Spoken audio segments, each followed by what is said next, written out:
Nagmamalaki mo. Dito na po. Tekram. Ogo. Yung mga nagsama-sama, nagmahalan, nagkaroon ng pamilya dahil po sa kwento ng buhay po ng panganay po natin. Naging inspirasyon po ng milyong-milyong mga nakapanood po ng kwento po ng buhay ni Kuya. Gusto ko ipakilala at ipakita po sa inyo. Dito po. Hello. Kayo ba ang Tekram Kids? Siya po yung panganay namin. Ikaw yung sikat na Dave. Ito talaga sa inyo palagi, pista? Kada Monday po, piyesta nga po dito. Parang piyesta. Daming fans group. Na minahalo talaga siya. Si Kuya Dave ba o ikaw yung mahal? Lahat na po siguro kami nun. Siyempre, mas iba yung ng pagmamahal sa kanya. Bakit mo kinukukup yung mga kapamilya, mga Opo. nakikilala mo? Nagsimula lahat po kay Kuya Dave, yung panganay po namin. So iba po yung ipinaramdam na yung saya ng ating Diyos. And mabait po na bata si Dave, hindi po mahirap mahalin. Lady! Natin ang dami-daming blessing. Pero sa dami ng pamilya, ang laki ng pamilya, hindi kayo kinukula. Sa awa po ng ating Diyos, hindi po. Ano nga po, piyesta nga po dito kada linggo. Dahil nga po sa mga nagmamahal sa mga anak ko, lalo na si Kuya, ang ating panganay. Ano yung blessing na naibigay siguro kay Kuya Dave? In one word, ano yung blessing na... Happiness. Ang pinagmamalaki mo. Dito na po. Tekram. Ogo. Yung mga nagsama-sama, nagmahalan, nagkaroon ng pamilya dahil po sa kwento ng buhay po ng panganay po natin. Naging inspirasyon po ng milyong-milyong mga nakapanood po ng kwento po ng buhay ni Kuya. Gusto ko ipakilala at ipakita po sa inyo. Dito po. Eto na po, Ate B. Ang aking ipinagmamalaki po sa inyo na nagdulot po sa amin ng kaligayahan. Yung mga nagsama-samang mga fans group na mga katekram natin na nagmahal. Kay Kuya Dave. Ito ang Tekram Kids. OMG, nakakatuwa. Si Kuya Dave, ito, meron na mga fans. Oh, wow. Po pala tayo.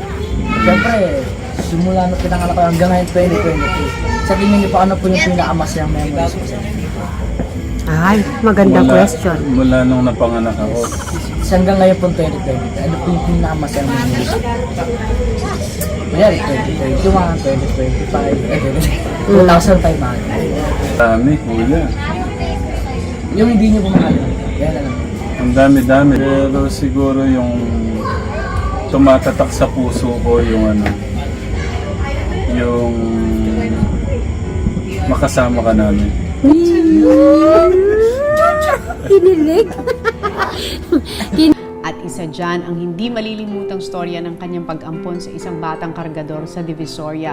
Meron ka bang tinulungan na hindi mo malilimutan? Siguro yung panganay ko, si Kuya Dave. Oo, yung sa Divisoria? Opo. Oo, bakit? Ba't di mo siya malilimutan? Grabe yung dinulot ng kaligayahan sa puso. Bakit? Anong meron kay Dave? Bakit siya yung tinulungan mo? Hindi ko po alam sobrang nakakamiss po yung paggalaw at pakilos ng ating Diyos sa buhay namin. Hindi ko po alam anong sa ngayon. Siguro Bakit dahil, si Dave? Bakit ikaw? Bakit kayo nagtagpo, di ba? ganun Hindi po mo kasi. alam bakit nangyari yun. So, nagsimula yun. Sa ngayon siguro nakikita ko po, Ma'am Tony, yung yung ibinibigay na inspirasyon, pag-asa para lumaban po yung mga kababayan po natin. Ikaw, pinili mo sa bahay mo talaga. Nga po. Dahil? Masaya po kaming kasama siya.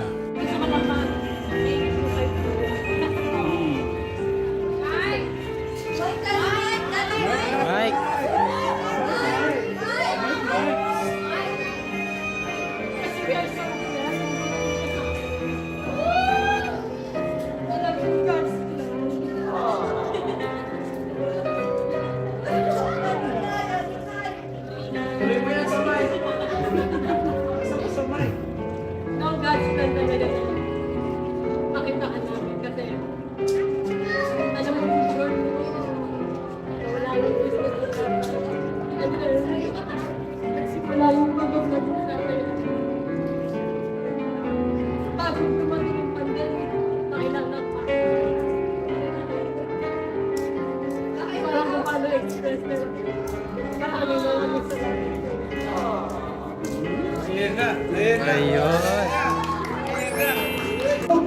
Ano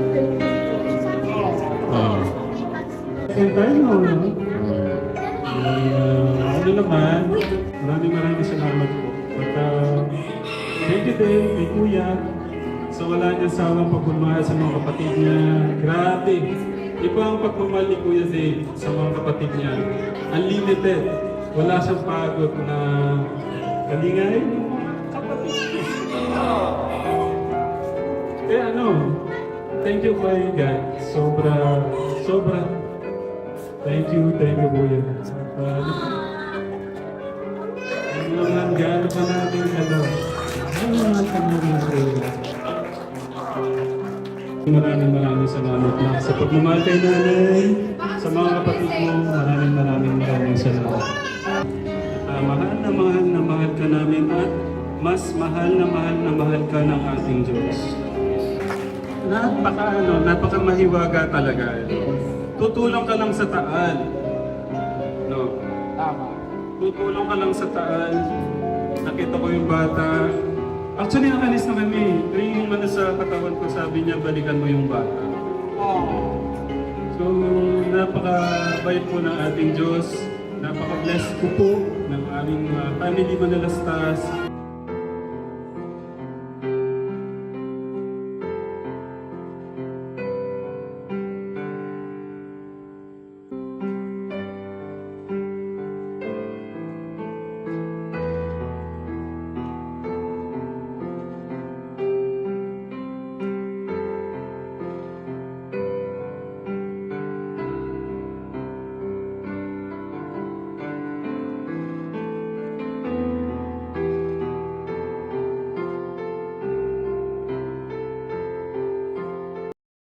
Like,